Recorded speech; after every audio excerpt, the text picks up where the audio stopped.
Pessoal, bom dia. Vamos para mais uma videoaula da nossa turma do terceiro ano. A aula de hoje é a aula número 17, videoaula 17.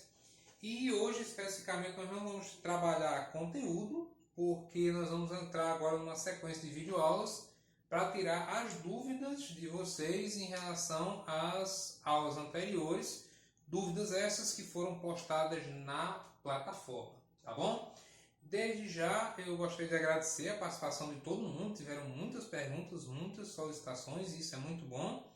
E eu vou tentar atender ao maior número de solicitações possíveis, tá certo? Então vamos lá. Hoje, especificamente, nós vamos trabalhar as aulas 11 e 12, tá certo, pessoal? Então, bora lá. Ó, começando aqui, o Davi pergunta assim: o petróleo é misturado com quais substâncias? Veja, Davi, a tua pergunta me deixou um pouco na dúvida de como responder. Se você está me perguntando do que ele é feito, o petróleo em si, ou de onde ele é extraído, misturado com que substâncias ele é encontrado. Então, assim, de onde ele é extraído, ele vem misturado com muita coisa, com água, tem gás natural junto, tem rocha, tem uma série de substâncias.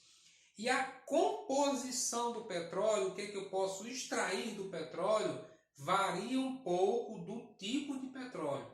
Então, você pode retirar gasolina, querosene, parafina, que tem toda aquela divisão da torre de fracionamento. Porém, repito, dependendo do tipo de petróleo, você vai obter derivados diferentes. Ah, Paulo, então quer dizer que nem todo petróleo é igual? Não, nós temos petróleos diferentes, dependendo principalmente do material orgânico que deu origem a ele. Então, assim, eu fiquei um pouco na dúvida de como é que eu ia te responder, mas qualquer coisa você me procura no particular, esclarece melhor a tua pergunta e a gente conversa. Tá certo, Davi? Aí o que é que acontece? Alguns alunos solicitaram muitas questões. Galera, eu agradeço você ter solicitado. Se tiver alguma que eu não fizer aqui, me procura no privado. Olha, Paulo, essa questão aqui tu precisa me explicar. Mas tem muitas questões. Tipo assim, nessas duas aulas aqui foram solicitadas mais ou menos umas 15 questões. Não tem videoaula que chegue, pessoal, infelizmente. Por mais que eu tenha aumentado a quantidade de dúvidas, ou de vídeo para tirar dúvidas, eu estou dividindo agora de duas em duas aulas. Mas 15 questões é demais para gravar num vídeo só. Vai ficar um vídeo, sei lá, de quantas horas de vídeo, vai me dar um trabalho danado para fazer upload e pouquíssima gente vai assistir 3 horas de aula seguida. Então, assim, se tiver alguma questão que eu não tiver, comentado no vídeo, você disser, não, essa questão aqui eu preciso entender, eu tenho uma necessidade, você me procura no privado. Então, aqui, ó, eu procurei separar algumas questões que eu achei assim, mais contundentes na minha avaliação. E, por exemplo, a Yasmin e a Isa Bruna pediram as questões 2 e 8 da página 605. Então aqui, ó, são questões que duas pessoas pediram. Então eu vou fazer essas duas questões porque já vai atendendo a duas pessoas. Mas de início aqui eu quero fazer a questão do número 8 da página 605. Como eu disse, foi solicitado tanto pela Yasmin como pela Isa Bruna, tá? Então, a questão número 8 está aqui, é uma questão dos compostos cíclicos, e diz assim: considere o seguinte composto. Sua nomenclatura correta é, primeiramente, ele diz que é um composto cíclico pela presença do anel benzênico. Mas, consequentemente, por ser um anel benzênico, o que é que eu tenho que pensar? Que ele é um composto aromático. Não é isso? Pois bem, como é que eu vou fazer o nome disso então? Bem, anel aromático vai ser a nossa cadeia principal, não tem o que discutir. E aí nós ficamos com 3 grupos substituintes. Esses dois aqui de cima, que são radicais ou grupos substituintes do tipo metil. E fiquei aqui embaixo com um terceiro grupo substituinte do tipo propil.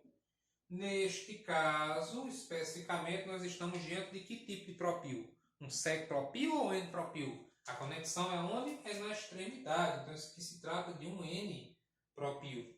E aí, a numeração da cadeia vai ser feita como? Bem, nós temos um N-propil e nós temos um metil. Aí existe uma variaçãozinha na hora de você enumerar, que pode ser pela complexidade ou pela ordem alfabética. Nesse caso aqui, eu vou fazer pela complexidade. Então, eu vou começar pelos radicais metil, a numeração, correto? No entanto, o que é que eu tenho que perceber? Vamos lá. Se eu colocar, por exemplo, o número 1 aqui, se eu chamar esse carbono de 1, quem seria provavelmente o meu carbono 2? Esse aqui, porque é o outro radical metil. Só que isso vai me levar a dar essa volta todinha para poder chegar no propil. Então, eu não vou começar por esse daqui, apesar de ele ser o metil. Eu vou começar por esse daqui, que me permite fazer este percurso aqui. Tranquilo? Entendido isso? Então, aqui fica uma numeração menor para todos os radicais, para todos os grupos substituintes. Dois radicais iguais, a gente vai usar a mesma regra que utilizava anteriormente.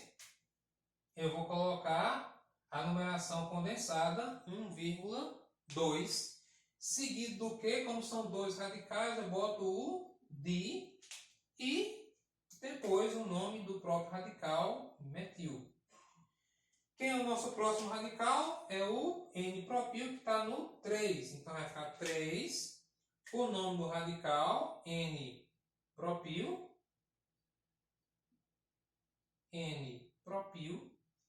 E, por último, o nome da nossa cadeia principal, que, repito, por ser um composto aromático, é o benzeno. E aí, teoricamente, está feita a nomenclatura do nosso composto, né?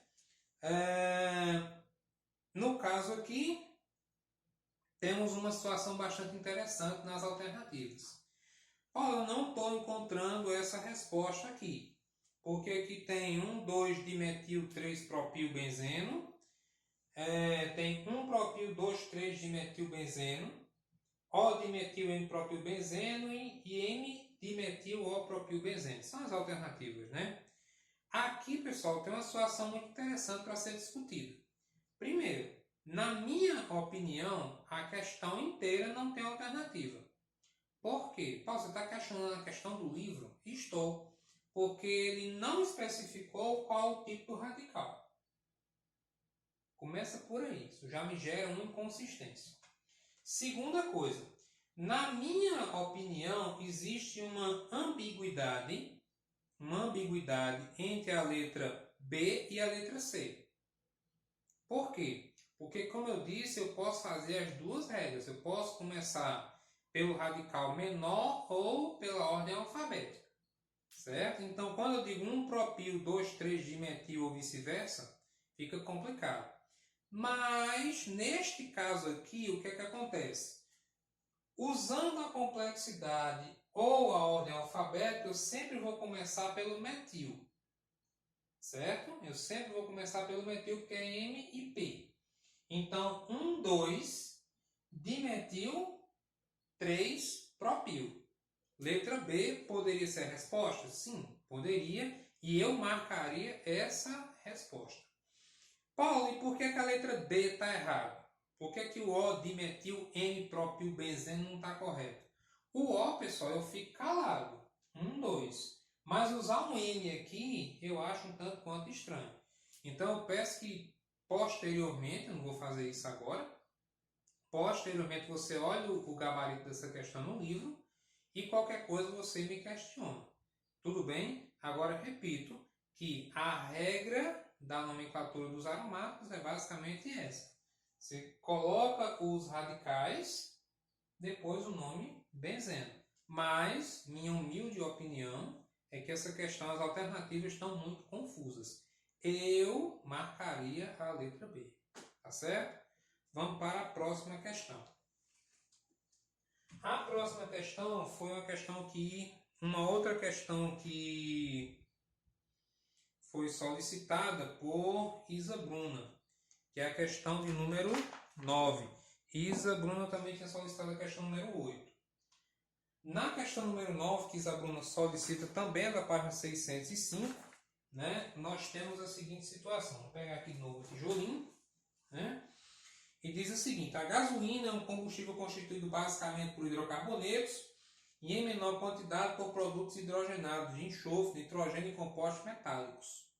Esses hidrocarbonetos são formados por moléculas de cadeia de entre 4 a 12 átomos. Veja abaixo alguns constituintes da gasolina. Bem, eu tentei desenhar aqui os 4 compostos que ele coloca. O ciclohexano, o 2,4,4-trimetil-1-penteno, o isooctano e o etilbenzeno. E ele diz assim, a partir das estruturas apresentadas, podemos afirmar que o que se segue para julgar em verdadeiro ou falso os 4 itens que ele... Não, os 4 não, os 5 itens, que vai de 0 a 4, os 5 itens que ele afirma a respeito dos compostos, então nós vamos analisar de um por um.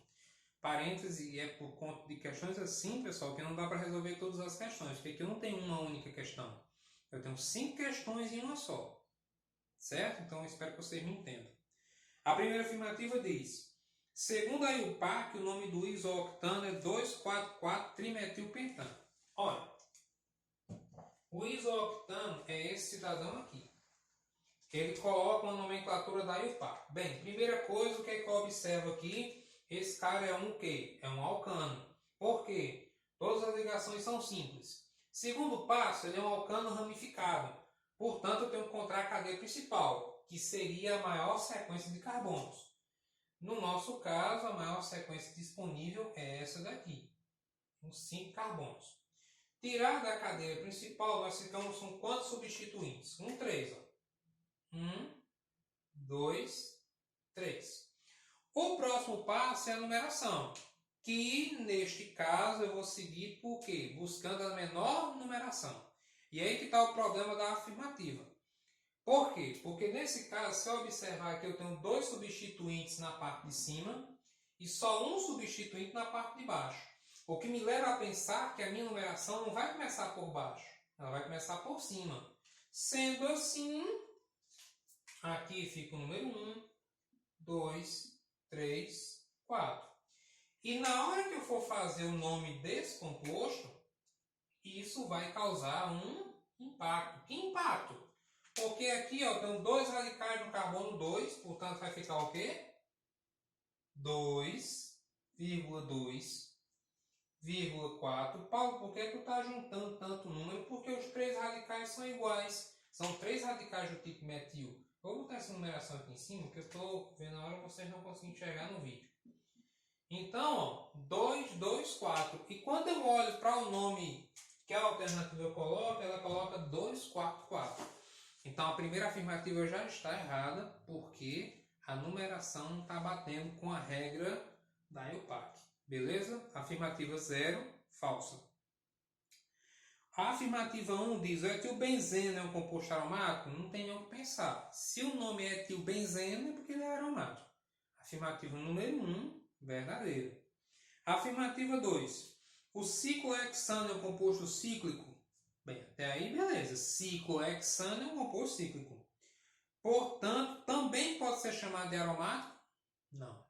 Por quê? Porque para ser aromático, segundo a regra que a gente utiliza aqui no ensino médio, tem que ter um anel aromático que a gente chama de benzeno. O ciclohexano não tem benzeno. Então, a afirmativa 2 está incorreta a parte final da afirmativa. A afirmativa 3. O 2,4,4-trimetil-1-penteno é uma oleofina de cadeia aberta, ele bota até oleofina entre aspas. Oleofina é um outro nome atribuído a quem? Ao alceno. Então, se eu olhar aqui, trimetil, 2,4,4-trimetil-1-penteno. Penteno, ligação dupla. Então, é sim uma oleofina, afirmativa 3, correta. E o 4, todos os compostos apresentados podem ser chamados de hidrocarbonetos insaturados? Eu acho que não. A gente acabou de fazer o nome de um que não é insaturado. Esse aqui também não é. Então, a afirmativa 4 também não está correta. Certo? Então, estão aí respondidas 2 questões. E agora eu vou dar uma pausazinha rápida para poder limpar o quadro, desenhar as estruturas de novo e volto já. Muito bem, voltamos aqui depois de um tempinho para poder desenhar as parafernálias e tudo, né? E vamos lá. Ó, a próxima questão que eu vou fazer foi solicitada também na página 605, a questão 2, só que agora de outra seção de questões que corresponde às questões de aprofundando seu conhecimento, tá bom? Pessoal, eu vou pedir também encarecidamente, tem casos que eu não vou poder mencionar aqui, primeiro pela questão do tempo, e em alguns outros casos porque eu não sei de onde é a questão. A pessoa diz, Paulo, é a questão número tal, mas da onde? Né? Identifique a lista, né, direitinho, qual é a aula, enfim, tem que ser um pouquinho mais específico, de repente tentar fazer uma filtragem das questões, tá bom? Beleza? Vamos embora. Ó, a questão número 2 da 605, de aprofundando seu conhecimento, diz assim: quando ligamos a um átomo de carbono os 4 menores radicais orgânicos alifáticos saturados, obtemos um hidrocarboneto cuja nomenclatura é. Então ele está dizendo assim, se eu pegar um carbono e ligar nesse carbono os 4 menores radicais. Quem são os 4 menores radicais? Metil, um carbono. Etil, 2 carbonos. Próximo, propil, 3 carbonos. Próximo, butil, 4 carbonos. Ele quer o nome desse composto. Paulo, não entendi. Repito, leia a questão com calma. Eu pego um carbono e conecto os 4 menores radicais alinfáticos, radicais de cadeia aberta. Bem, agora vamos fazer o nome desse monstrengo aí que a gente construiu, né? Cadeia principal vai ser qual? Vai ser essa daqui, a maior sequência de carbonos. A numeração vai começar aqui de baixo, né? Porque está mais perto dos grupos substituintes, ó. Ficou um grupo substituinte aqui. E um grupo substituinte aqui, está mais perto aqui, ó, 1, 2, 3, 4, aqui está mais longe. Então, ó, 1, 2, 3, 4, 5, 6, 7, 8. E o nome do nosso monstrengo vai ficar o quê? Esse aqui é um radical metil. Esse aqui é um radical etil, então vai ficar 4 metil, 4 etil. E a cadeia principal com 8 carbonos, ligações simples, octano. Beleza? Montei o composto, fiz a nomenclatura, acabou-se. A alternativa, letra B de bola. Tranquilo? Sossegado? Vamos lá. Próxima questão. A próxima questão, e isso é um bom exemplo de como eu fico na dúvida de que questão vocês estão pedindo. Eu fico doido aqui, né, saber. Porque, por exemplo, as perguntas que as meninas fizeram, eu não sei se era daquela página ou se é essa agora que eu vou fazer, porque tem o questão 8 em 2 sessões que compartilham a mesma página. Então eu fiquei um pouquinho confuso, me desculpe se eu entendi errado, mas por via das duas eu estou fazendo a questão 8 dos dois lados. Certo? Então uma das duas é. Beleza. Tudo bem, vamos para cá. A questão número 8 da página 606, mas Paulo estava escrito 605 lá, certo? Mas a seção do exercício começa na 605. Eu não sei se a questão 8 é da primeira sessão, é da outra sessão, enfim, essa questão eu achei bastante legal e acho que é um dos primeiros tipos de questão nesse padrão que a gente faz. Então, ó, veja as reações do modelo e responda os itens 1 e 2. Olha, pessoal, esse tipo de questão, por sinal, é muito recorrente em prova de vestibular e Enem. Ele te dá um modelo de reação e pede mais ou menos que você faça o que ele mostrou no modelo, utilizando, obviamente, outros compostos. Então, o que é que nós temos aqui? Nós temos 2 padrões de reação. Vou até passar um traço aqui, ele ficou um pouquinho apertado. São 2 padrões de reação. Primeiro, essas 2 reações nós vamos chamar de reações de eliminação. Por quê? Porque eu estou retirando átomos da molécula. Que átomos são esses? Os átomos de cloro. Observe que esse é o primeiro modelo. Aqui eu tenho o cloro, esse composto vai reagir com zinco, produzindo cloreto de zinco mais um hidrocarboneto. Então você percebe que o cloro foi retirado, por isso o nome reação de eliminação. É uma descloração. Aqui embaixo acontece a mesma coisa. Eu tenho aqui um composto, tenho os 2 cloros. Novamente eu vou passar um traço aqui para não ficar mais confuso que o que já está. Eu tenho aqui os dois cloros, e se eu observar, ó, esse composto reagiu com zinco, produziu cloreto de zinco, gerou de novo um outro hidrocarboneto, quase não sai o nome hidrocarboneto. Só que, o que acontece? Eu não posso fazer só essa leitura, por quê? Porque eu vou ter que executar essa reação. E aí o que acontece? Como é que eu tenho que interpretar? Essa reação aqui tem um quê de diferente dessa?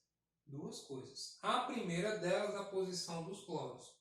Que nesse primeiro composto os cloros são vizinhos um do outro. E nesse segundo composto eles estão nas extremidades do composto. Perceba isso. Essa é a primeira diferença. Consequentemente, por eu ter posições diferentes do cloro, eu vou ter o quê? Resultados diferentes. Então, no primeiro composto, com os cloros vizinhos, eu vou produzir um alceno. Surge aqui uma ligação dupla para tampar o buraco dos cloros. Enquanto que no composto aqui embaixo, eu vou gerar um ciclano. Um composto de cadeia fechada, quando os cloros estão nas extremidades. Então, repito, o que é que a questão quer? Ele quer que você execute esses processos nesses compostos. E aí fica fácil se você entendeu isso que eu lhe mostrei. Porque observe o composto 1. O composto 1 se enquadra em qual dos tipos? No primeiro tipo ou no segundo tipo? No primeiro, porque os cloros estão vizinhos. Então, o meu produto vai ser o quê? O cloreto de zinco, que eu não vou botar por questão de espaço. Mas o quê? Vou repetir toda a estrutura, ó, todo o composto do mesmo jeitinho, alterando só o quê? Observe, vou até grifar aqui, ó. Aqui eu tinha uma ligação simples. E agora eu tenho uma ligação dupla, exatamente onde estavam os cloros. Então, como eu tenho o cloro aqui, ó, eu vou chegar aqui e adicionar uma ligação. E está resolvida a questão. Acho que ele não pergunta o nome não, né? Está perguntando o nome sim. É só você fazer o nome da estrutura. Beleza. E no segundo caso? No segundo caso é basicamente a mesma coisa, só que o segundo composto não se encaixa no primeiro tipo, ele se encaixa no segundo. Por quê? Porque os cloros estão nas extremidades. Resultado da história, o que vai acontecer? Esse composto é de cadeia aberta, vai se tornar um composto de cadeia fechada. Essa cadeia aqui, ó, esse carbono e esse vão se conectar. Eu vou botar aqui um asteriscozinho, ó, porque quando eu refizer o desenho, você vai perceber onde é que eles ficaram. Certo? Então, ó, vai ficar mais ou menos assim. Paulo, quem são os carbonos asterisco agora nesse seu novo desenho? É esse cara aqui e esse. Esse e esse. Ó. Saiu o cloro e eles se conectaram igual aqui. Ó. Tá vendo? A cadeia era aberta. Quem são os compostos, os carbonos asterisco? Esse e esse. Então aqui poderia ser, por exemplo, esse e esse. Eles vão se conectar. As duas pontas da corrente se juntam, formando uma cadeia fechada. E aqui tem uma coisa importante. Como é que eu vou realocar esses radicais? Tem que tomar cuidado. Tem um radical vizinho a esse. Então, ó, vamos botar aqui o radical. Ó, vizinho ao carbono asterisco tem um radical. E vizinho a esse carbono tem mais um radical. Beleza? E aí, como eu disse, é só você fazer a nomenclatura. Mas, repito, é um tipo de questão que vale muito a pena você dar uma olhada, né? Porque ela aparece com uma determinada frequência. Certo, pessoal? Então, assim, das aulas número 11 e 12, foram essas as questões que eu filtrei. Como você já pode perceber, a gente já vai caminhando aí para meia hora de vídeo. E, assim, eu espero que eu possa ter tirado as dúvidas principais.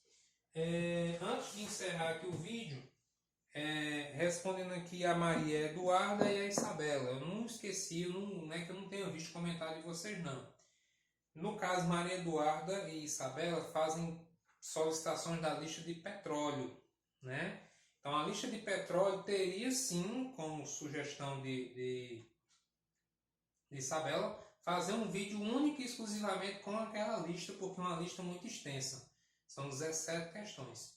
Então, como aquela lista foi uma lista mais ou menos que à parte, eu vou considerar ela numa outra videoaula somente para falar a questão do petróleo, atendendo também a algumas outras solicitações que surgiram em aulas posteriores para que nós falássemos de fonte de energia.